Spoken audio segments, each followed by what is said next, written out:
আপনার পার্টনারের ফোনে একটা নোটিফিকেশন আসলো আর আপনার বুকটা ধক করে উঠলো।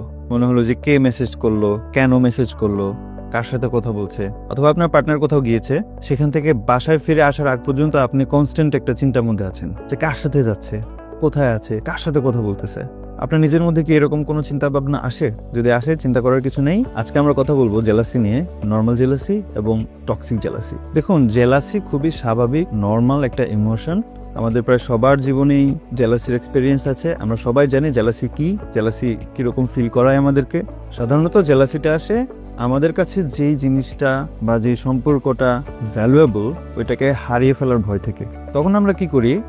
আমরা যে জিনিসটাকে হারিয়ে ফেলতে যাচ্ছি বা ভয় পাচ্ছি, অন্তত সেটাকে যেন হারিয়ে না ফেলি, সে ধরনের কিছু প্রিকশন আমরা নিয়ে থাকি। তো যদি আপনার মধ্যে এরকম জেলাসি ফিল হয়, অথবা এরকম হয় যে আপনার একটা ফ্রেন্ড সে প্রমোশন পেয়েছে কিন্তু আপনার প্রমোশন হচ্ছে না, আপনার ফ্রেন্ড আপনার চেয়ে ভালো রেজাল্ট করেছে, এগুলো দেখে যদি আপনার মধ্যে জেলাসি ফিল হয়, it's quite normal, it's very normal. এবং এটাকে নর্মাল বলতেছি এই কারণে যে এই ধরনের জেলাসিগুলো আপনি মোটিভেশন হিসেবে কাজে লাগিয়ে নিজের সেলফ ইমপ্রুভমেন্ট করতে পারবেন। আপনার ফ্রেন্ড ভালো রেজাল্ট করেছে, আপনার দেখে একটু জেলাস লাগলো, আপনি আর একটু পড়াশোনা করে তার মতো ভালো রেজাল্ট করবেন বা তার চেয়ে ভালো রেজাল্ট, একটা কম্পিটিশন, হেলদি একটা কম্পিটিশনের দিকে যেতে পারেন আপনি।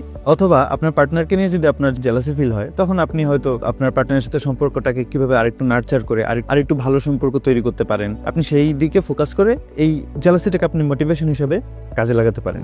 কিন্তু যখন এই জেলাসিটা অনেক বেশি হয়ে যায়, বেশি বলতে আমি কি বোঝাচ্ছি, ইন্টেন্সিটি প্রথমত, অর্থাৎ আপনি জেলাসি ফিল করছেন, জেলাসিটা অনেক বেশি পরিমাণে ফিল করছেন। নর্মাল জেলাসিটার ইন্টেন্সিটিও কম এবং কম সময় ধরে থাকবে, চলে যাবে। কিন্তু টক্সিক জেলাসিটা আসবে ইন্টেন্স আকারে, আপনাকে প্রচন্ড কষ্ট দিবে এবং দীর্ঘ সময় ধরে আপনাকে কষ্ট দিতেই থাকবে। এবং এই চিন্তাগুলোর কারণে আপনার আচরণের মধ্যে যে পরিবর্তনগুলো আসতে পারে বা আসে দেখা যায়, সেটা হলো যে পার্টনারের ফোন চেক করা বারবার, তার প্রাইভেসি ভিতরে ঢুকে যে তার ফোন চেক করা, সে কোথায় যাচ্ছে, তার লোকেশন ট্র্যাক করা, বারবার তাকে ফোন দিয়ে জিজ্ঞাসা করা কোথায় আছো, কার সাথে আছো, ভিডিও কল দিয়ে দেখাও, ইত্যাদি ইত্যাদি। এই যে আচরণগুলো, এগুলো তো জেলাসির কারণে আসতেছে, এগুলো টক্সিক জেলাসির কারণে আসতেছে।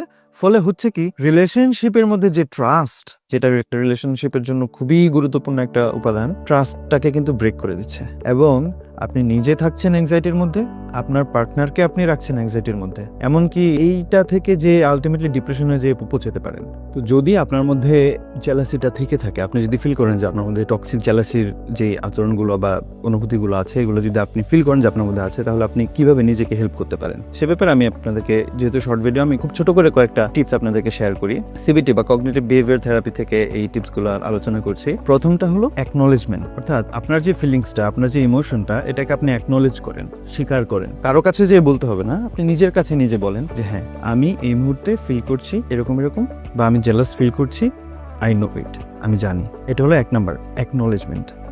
যখন আপনি অ্যাকনলেজ করলেন, তারপরে আপনি বেশ কয়েকটা জিনিস করতে পারেন। যেমন আপনি আপনার নিজের থটটাকে চ্যালেঞ্জ করতে পারেন, এটাকে বলে থট চ্যালেঞ্জ। অর্থাৎ আপনার মাথায় যে চিন্তাটা এসেছে, এটাকে আপনি চ্যালেঞ্জ করেন যে এই থটটা কি আসলেই সঠিক নাকি সঠিক না। এটার জন্য আপনি কি করতে পারেন, যে আপনার থটটা, আপনি একটা কাগজ কলমে আপনার থট লিখতে পারেন যে আমার এই চিন্তাটা আসতেছে, আমার পার্টনার যার সাথে হেসে কথা বললো, সম্ভবত কোনো একটা ঝামেলা আছে, একটা জেলাসি থেকে সন্দেহ তৈরি হলো। আপনি লিখলেন এরকম কয়েকটা থট, 1, 2, 3টা লেখার পর ডান পাশে আপনি 2টা কলাম করেন। একটা হলো আপনার থটের পক্ষে এভিডেন্স, আরেকটা হলো আপনার থটের বিপক্ষে এভিডেন্স অথবা অল্টারনেটিভ এক্সপ্লেনেশন। আপনার এই থটটাকে কি অন্য কোনোভাবে এক্সপ্লেইন করা যায় কি না। তাহলে পক্ষের এভিডেন্সগুলো লিখলেন, বিপক্ষের এভিডেন্সগুলো লিখলেন, অথবা অল্টারনেটিভ এক্সপ্লেনেশন আপনি লিখলেন। তখন আপনি চোখের সামনে দেখতে পারবেন আপনার এই চিন্তাটা কতটুকু বাস্তব নাকি ভিত্তিহীন।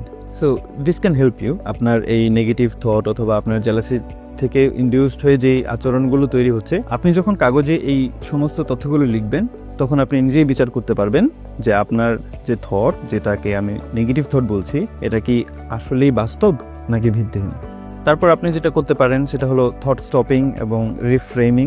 আপনার মাথার মধ্যে যখন এই চিন্তাটা আসতেছে, আপনি চাচ্ছেন না এই চিন্তাটা আসুক, তখন আপনি নিজেকে খুব ফার্মলি নিজেকে বলবেন স্টপ বা থামো। থামার পরে আপনি এই সেম জিনিসটাকে সেম উপাদানগুলো দিয়ে না বিচার করে, নতুন কোনো উপাদান দিয়ে রিফ্রেম করে এই ঘটনাটাকে অন্য কিভাবে দেখা যায়। খুব সহজ একটা টেকনিক হলো, আপনি আপনার একটা ফ্রেন্ডের কথা চিন্তা করতে পারেন যে আপনার ফ্রেন্ড যদি আপনার সিচুয়েশনে থাকতো এবং আপনাকে শেয়ার করতো যে আমি এই সিচুয়েশনে আছি, তখন আপনি তাকে কি বলতেন, তখন আপনি তাকে কিভাবে হেল্প করতেন। এই চিন্তাটা যখন করবেন, তখন ওই ফ্রেন্ডকে হেল্প করার যে প্রসিডিউরটা, ওই প্রসিডিউরে আপনি নিজেকে হেল্প করতে পারেন। এছাড়াও নিজেকে লং টার্মে হেল্প করার জন্য আরেকটা গুরুত্বপূর্ণ জিনিস হলো নিজের সেলফ এস্টিমটাকে গ্রো করা। নিজের কোন কোন দিকগুলো পজিটিভ অথবা স্ট্রং সেই দিকগুলোকে আপনি নিজে রিমাইন্ড করতে পারেন, প্রয়োজনে লিখতে পারেন, এবং আরও কি কি করা যায় সেটা আপনি লিখতে পারেন। আপনার হয়তো অনেক প্ল্যান ছিল যেগুলো করা হচ্ছে না, সেগুলো আপনি লিখতে পারেন নিজের সেলফ এস্টিমটাকে বাড়ানোর জন্য। সেলফ এস্টিম যখন ভালো থাকে তখন এই আননেসেসারি অথবা টক্সিক জেলাসিটা কমে আসার চান্স অনেক বেশি। Last but not the least, খুব ইম্পর্ট্যান্ট একটা কথা হলো কমিউনিকেশন। আপনার পার্টনারের সাথে আপনি কমিউনিকেট করেন, আপনার পার্টনারের সাথে আপনি কথা বলেন আপনার ফিলিংসটা নিয়ে, আপনার জেলাসিটা নিয়ে, এবং ভুল বোঝাবুঝিগুলো যদি থেকে থাকে ভিতরে সেগুলো সলভ হয়ে যাবে।